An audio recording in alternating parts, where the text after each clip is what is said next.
Studies है वो घर पे होनी चाहिए, आप क्या कहना चाहेंगे? आसाम में 7 लाख लोग सैलाब से मुतासर हुए हैं, 18 लोगों की मौत हुई है, मगर ये मुख्यमंत्री को आसाम की जनता की तकलीफ़ की फ़िक्र नहीं है, उसको मदरसे की फ़िक्र है।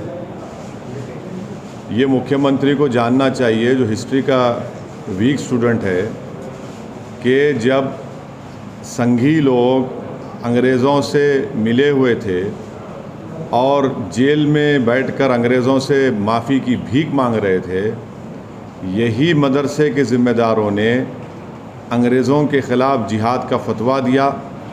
यही मदरसे से पढ़ने वाले लोगों ने अंग्रेज़ों के ख़िलाफ़ अपनी जानें दे दी, और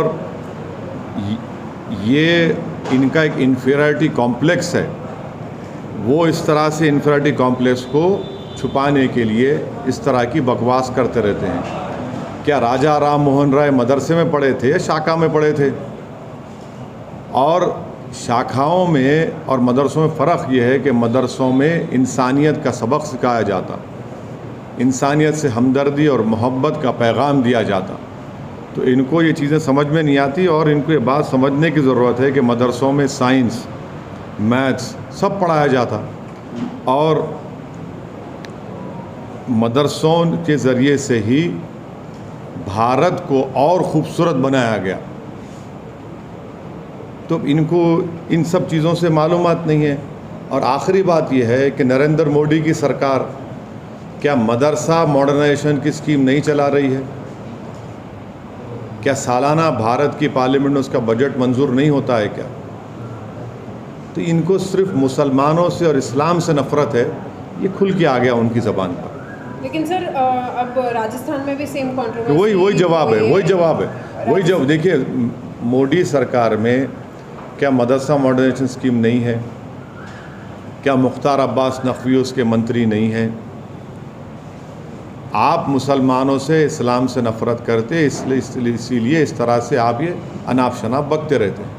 सर, आपने ट्वीट किया मुग़लों से भारत के मुसलमानों को कोई रिश्ता नहीं है, लेकिन ये बताओ कि मुग़ल बादशाहों की बीवियाँ कौन थी? और उसके ऊपर अमित मौलवी ने कहा है कि दिस इज़ क्रॉस सेक्सिज्म। तो ये क्या दुष्शिफ था, क्या बोलना चाह रहे थे सर आप? वो आप बोलते रहता, उन्हें बच्चा है, उसके बातों पे क्या बोलना। अच्छा, ये ट्वीट के बारे में बताइए सर। क्या पूरी स्पीच है? स्पीच सुनो, समझ में आता। नहीं, ये पर्टिकुलर कोट जो आप नहीं, आप स्पीच सुनिए। सिर्फ इतना पीस जो है काफ़ी। नहीं, आप स्पीच सुन लीजिए। हाँ, मैं मुग़लों को ज़िम्मेदार करार देता हूँ पेट्रोल की कीमत का, बल्कि औरंगज़ेब ज़िम्मेदार है पेट्रोल डीज़ल की कीमत का। बादशाह अकबर ज़िम्मेदार है कीमतों में इजाफ़ा होने का, और शाहजहाँ ज़िम्मेदार है नौजवानों में बेरोज़गारी का। इसको मानता हूँ। लेकिन सर अब तो पेट्रोल डीजल के दाम कम हो गए। नहीं, वो भी ज़िम्मेदारी उन पे आयद होती है। मुग़लों की वजह से ये प्रॉब्लम है। औरंगज़ेब की वजह से पेट्रोल की कीमत में इजाफ़ा हो गया, और अकबर की वजह से कीमतें बढ़ गई, बादशाह अकबर की वजह से, और शाहजहाँ की वजह से नौजवान बेरोज़गार। लेकिन प्रधानमंत्री की वजह से पेट्रोल और डीजल के दाम नहीं, प्रधानमंत्री ज़िम्मेदारी नहीं है इसकी, मुग़ल ज़िम्मेदार।